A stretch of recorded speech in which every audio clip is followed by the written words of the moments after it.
Assalamualaikum warahmatullahi wabarakatuh. Perkenalkan, saya Kiki Yoritne Cecilia. Di sini saya akan mempresentasikan penulisan tugas akhir dari mata kuliah Bahasa Indonesia dengan judul Studi Fenomenologi, Pengalaman Psikososial Remaja Putri Menghadapi Menarse di Tengah Budaya Tabu Menstruasi Masyarakat Jawa. Hal yang melatar belakangi fenomena global ini ialah setiap individu pasti akan mengalami masa remaja. Masa remaja merupakan fase transisi yang krusial, ditandai dengan berubahnya fungsi biologis, psikologis, dan sosial yang pesat, serta salah satu indikator utamanya adalah pencapaian kematangan reproduksi melalui pubertas. Namun dalam fase transisi ini, beberapa remaja mengalami krisis pubertas. Menarse atau menstruasi pertama merupakan krisis perkembangan bagi remaja putri karena ketidaksiapan informasi memicu respon emosional maladaptif seperti ketakutan dan juga cemas. Berdasarkan laporan dari UNICEF, data menunjukkan 1 dari 4 anak perempuan di Indonesia tidak pernah berdiskusi tentang menstruasi sebelum mengalaminya akibat konstruksi sosial yang menganggapnya tabu. Meskipun menarse adalah proses biologis yang universal, respon psikososial remaja putri dalam menghadapinya sangat dipengaruhi oleh konstruksi budaya setempat. Di masyarakat Jawa sendiri terdapat sebuah ketimpangan budaya atau cultural paradox yang sangat nyata dalam merespon fase pubertas anak. Masyarakat Jawa memandang hitanan laki-laki sebagai glorifikasi sosiokultural yang dirayakan secara meriah. Sebaliknya, menarse perempuan dianggap kotor atau rigid dan harus dirahasiakan. Ketimpangan apresiasi budaya ini menciptakan distorsi psikologis dan silence culture di lingkungan keluarga.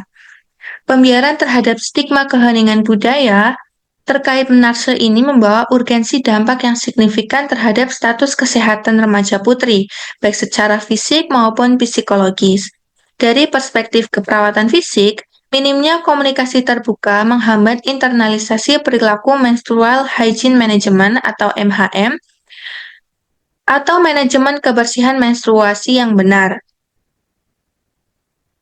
Berdasarkan studi internasional oleh Chandra Mouli dan Patel pada tahun 2017 dalam jurnal Adolescent of Health menegaskan bahwa buruknya praktik kebersihan saat menstruasi akibat minimnya edukasi sejak menarse meningkatkan risiko infeksi saluran reproduksi dan infeksi saluran kemih hingga 3 kali lipat. Sementara dari aspek psikososial, ketimbangan respon budaya ini memicu distorsi konsep diri pada remaja putri. Mereka berisiko mengalami kecemasan maladaptif, perasaan bersalah, dan penurunan self-esteem karena menginternalisasi persepsi keliru bahwa proses biologis tubuh mereka adalah sebuah aib yang memalukan. Kemudian, rumusan dan tujuan dari masalah ini ialah bagaimana esensi pengalaman psikososial remaja putri dalam menghadapi menarse di tengah budaya tabu menstruasi masyarakat Jawa. Bagaimana respon psikologis yang dirasakan remaja putri saat pertama kali mengalami menarse di tengah budaya tabu, dan bagaimana perilaku dari mekanisme adaptasi remaja putri dalam melakukan menstrual hygiene management di tengah keterbatasan informasi akibat stigma budaya tersebut. Lalu untuk tujuannya yaitu mengeksplorasi secara mendalam pengalaman hidup atau life experience remaja terkait respon emosional dan dinamika budaya lokal. Menggali pemaknaan remaja putri terhadap bentuk dukungan emosional dan terbuka, edukasi kesehatan, reproduksi yang diberikan oleh ibu atau keluarga terdekat, kemudian mengidentifikasi persepsi remaja putri di Jawa mengenai ketimbangan perilaku budaya antara tradisi perayaan sunat anak laki-laki dan peristiwa pemungkaman menarse pada perempuan. Signifikasi penelitian ini ialah keperawatan yang efektif lahir dari pemahaman mendalam atas nilai budaya dan emosi manusia yang saling berkelindan. Berdasarkan referensi Transcultural Nursing. Kemudian, untuk landasan teoritis yang saya ambil Saya menggunakan transcultural nursing, yaitu teori Madeline Leininger yang menekankan pentingnya asuhan keperawatan yang peka budaya atau culture care, di mana peran perawat adalah memberikan akomodasi budaya bagi remaja agar transisi pubertas tidak menjadi trauma psikologis. Ditinjau dari teori transcultural Madeline Leininger, asuhan keperawatan harus melihat keterkaitan erat antara nilai budaya dengan status kesehatan psikologis klien. Budaya tabu yang tidak difasilitasi dengan pendekatan peka budaya, yaitu culture care preservation atau accommodation, akan menghambat praktik manajemen kebersihan menstruasi atau menstrual hygiene management yang sehat dan memperparah distorsi psikologis remaja. Oleh karena itu, eksplorasi mendalam terhadap pengalaman hidup remaja sangat diperlukan untuk memutus mata rantai kecemasan akibat represi budaya ini. Kemudian untuk kerangka konseptualnya, alur pemikiran penelitian menghubungkan 3 pilar utama, yaitu ada faktor budaya yang isinya berupa paradoks sunat versus menstruasi dan stigma tabu. Kemudian ada respon psikososial di mana berisi kecemasan, rasa bersalah, dan silence culture. Yang ketiga yaitu intervensi yang dimana isinya adalah kebutuhan dukungan keperawatan berbasis budaya lokal. Kemudian kita masuk ke bab 3 yaitu metodologi pendekatan fenomenologi yang deskriptif.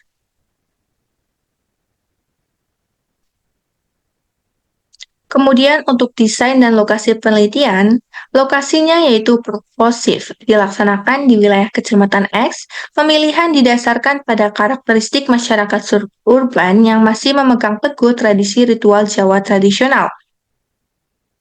Berdasarkan pengamatan awal, di wilayah ini masih terdapat ketimpangan perilakuan pubertas yang nyata, di mana tradisi hitanan anak laki-laki selalu dirayakan secara meriah sebagai simbol kebanggaan keluarga, sementara peristiwa menarse anak perempuan dianggap sebagai hal yang tabu dan harus dirahasiakan. Lingkungan sosial yang masih kental dengan budaya pembungkaman ini menjadi lokasi yang ideal dan kaya untuk mengeksplorasi secara mendalam pengalaman hidup remaja putri dalam menghadapi menstruasi. Untuk waktunya dari April hingga Juni pada tahun 2026.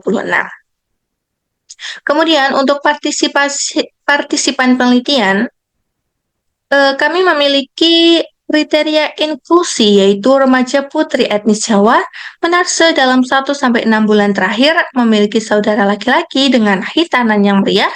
Jumlah ditentukan berdasarkan prinsip saturasi data atau kejenuhan data. Untuk partisipannya mungkin ada sekitar 8-10 partisipan utama yang akan kami ambil sebagai sampling.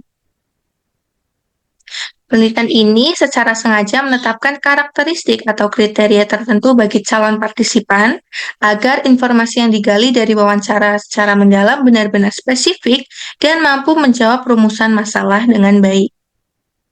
Kemudian untuk teknik pengumpulan datanya, kami menggunakan teknik in-depth interview atau wawancara mendalam semi terstruktur sebagai instrumen utama untuk menggali pengalaman hidup partisipan.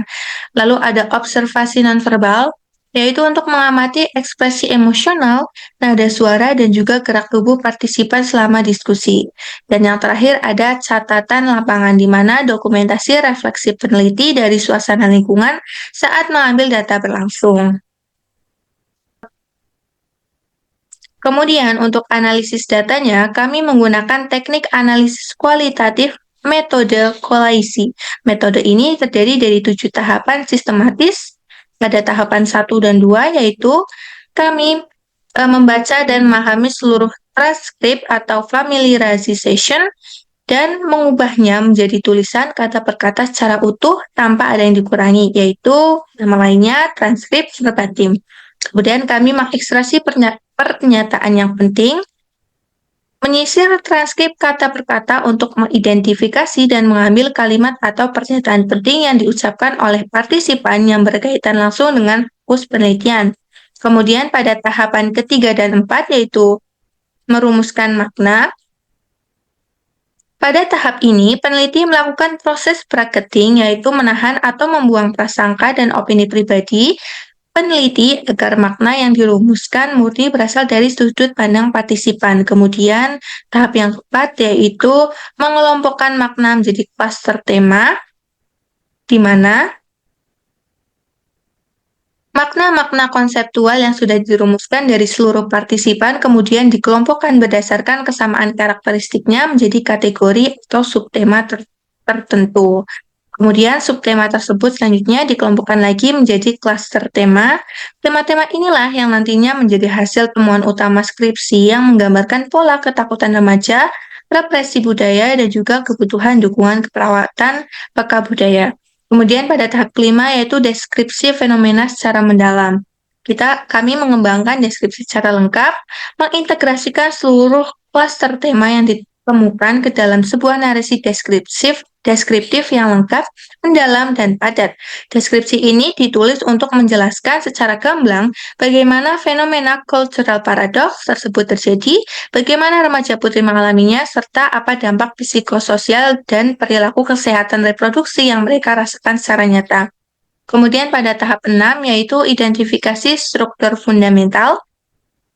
Pada tahap ini, peneliti melakukan reduksi atau penyederhanaan dari deskripsi lengkap yang telah dibuat sebelumnya menjadi satu rumus pernyataan yang padat, esensial, dan jelas. Pernyataan ini menjadi jantung penelitian yang merangkum esensi terdalam dari struktur pengalaman hidup remaja putri di Jawa yang mengalami menase dalam kesunyian budaya tabu.